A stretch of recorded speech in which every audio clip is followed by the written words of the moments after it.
নমস্কার, গল্প স্বল্প বাই মৌসুমীর চ্যানেলে আপনাদের স্বাগতম। সামনেই আসতে চলেছে শনি জয়ন্তী। এই দুর্লভ রাজযোগে 5টি রাশি পাবে শনিদেবের আশীর্বাদ।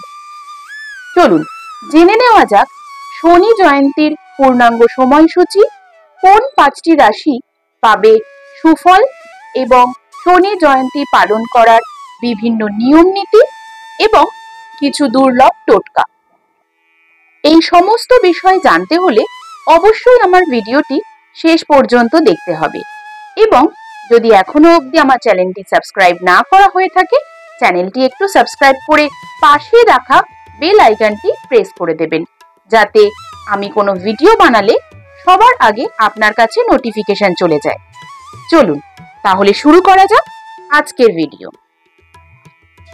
শনিদেব হিন্দু ধর্মের শনি গ্রহের ঐশ্বরিক মূর্তিকে বোঝায় এবং হিন্দু জ্যোতিষশাস্ত্রে 9টি স্বর্গীয় বস্তুর অর্থাৎ নবগ্রহের মধ্যে একটি। তাকে কৃষ্ণের অবতার বলে মনে করা হয় এবং ব্রহ্ম বৈবর্ত পুরাণে কৃষ্ণ বলেছেন যে গ্রহগুলির মধ্যে তিনি শনি। পুরাণে শনি পুরুষ হিন্দু দেবতা, যার মূর্তিশিল্পে তলোয়ার বা দণ্ড, রাজদণ্ড বহনকারী ও কাকের উপর বসে থাকা কালো চিত্র রয়েছে। তিনি কর্ম, ন্যায় বিচার ও প্রতিশোধের দেবতা এবং একজনের চিন্তা, কথা ও কর্মের উপর নির্ভর করে ফলাফল প্রদান করা। শনি দীর্ঘায়ু, দুঃখ, মৃত্যু, বার্ধক্য, শৃঙ্খলা, সীমাবদ্ধতা, দায়িত্ব, বিলম্ব, উচ্চাকাঙ্ক্ষা, নেতৃত্ব, কৃতিত্ব, নম্রতা, সততা ও অভিজ্ঞতার জন্মগত জ্ঞানের নিয়ামক। তিনি আধ্যাত্মিক তপস্যা, শৃঙ্খলা ও বিবেকপূর্ণ কাজকেও বোঝায়।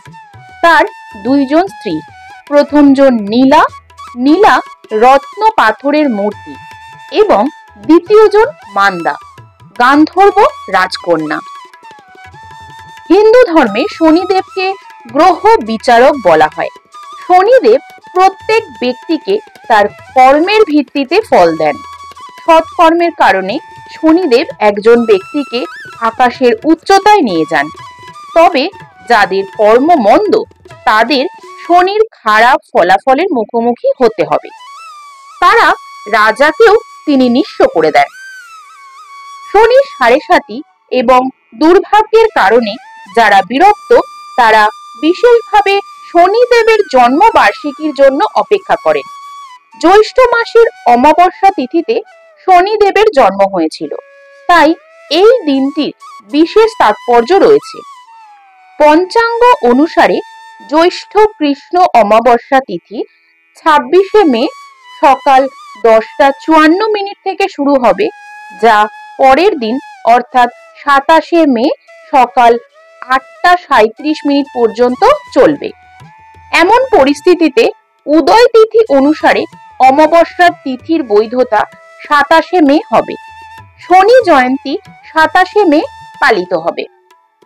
বৈদিক পঞ্জিকা অনুসারে এবারের শনি জয়ন্তী আরো বিশেষ হতে চলেছে, কারণ এবছর শনি জয়ন্তী উপলক্ষে কৃতিকা এবং রোহিণী নক্ষত্রের সঙ্গে সুকর্মযোগ তৈরি হচ্ছে। এই দিনে শনিদেবের উপাসনা করলে 7.5 এবং শনিদেবের কারণে সৃষ্ট যে কোনো যন্ত্রণা থেকে মুক্তি পাওয়া যায়। বর্তমানে কুম্ভ, মীন, মেষ, সিংহ এবং ধনু রাশির জাতক জাতিকারা শনিদেবের যন্ত্রণার শিকার। শনি জয়ন্তীর দিনে শনিদেবের সর্ষের তেল অর্পণ করুন। এছাড়াও এই দিনে অশ্বত্থ গাছের নিচে সর্ষের তেলের প্রদীপ জ্বালানো শুভ হতে পারে। শনি জয়ন্তীর দিন কালো পোশাক, ছাতা, লোহার জিনিসপত্র, খাদ্যশস্য ইত্যাদি দান করুন। এটি 7.5 পার্শ্ব প্রতিক্রিয়া কমাতে থাকে। এছাড়াও এই দিনে শনি স্তোত্র, শনি মন্ত্র, শনি চল্লিশা পাঠ করুন। এটি শনির মহাদশার অশুভ প্রভাব অনেকাংশ কমতে পারে। কালো কুকুরকে সর্ষের তেল মেশানো রুটি খাওয়ান, এতে করে শনিদেব খুশি হন এবং শনির দোষ থেকেও মুক্তি পাওয়া যায়।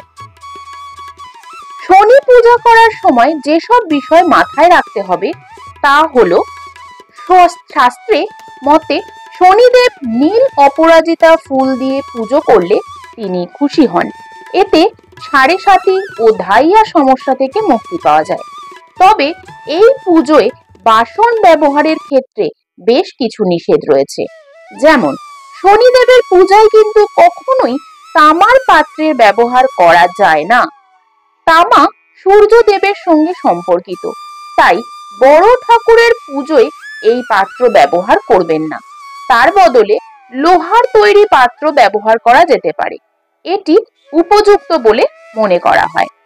শাস্ত্রে বলা হয়েছে যে শনিদেবের পুজো করার সময় কখনোই তার সামনে প্রদীপ জ্বালানো উচিত নয়।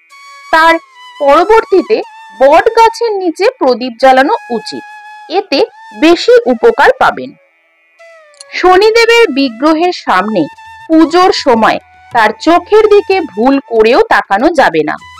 শাস্ত্রে বলা হয়েছে যে শনিদেবের পুজোর সময় পোশাকের রঙের দিকেও খেয়াল রাখতে হয়।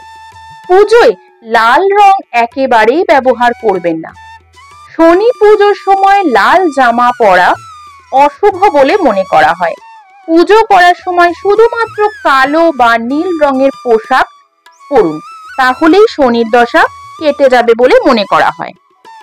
শনিদেবের পুজো করতে বসার সময় পশ্চিম দিকে মুখ করে পুজো করতে বসাই নিয়ম। শনিদেবের কৃপায় সবার মঙ্গল হোক, এই প্রার্থনা করে আজকে আমার ভিডিও এখানেই সমাপ্ত করলাম। যদি কিছু ভালো লেগে থাকে অবশ্যই করে একটি লাইক, কমেন্ট এবং শেয়ার করে দেবেন। এখনো যদি চ্যানেলটি সাবস্ক্রাইব করা না হয়ে থাকে চ্যানেলটি একটু সাবস্ক্রাইব করে দেবেন। খুব শীঘ্রই দেখা হবে নতুন কোনো ভিডিও নিয়ে। এতক্ষণ সঙ্গে থাকার জন্য অসংখ্য ধন্যবাদ। নমস্কার।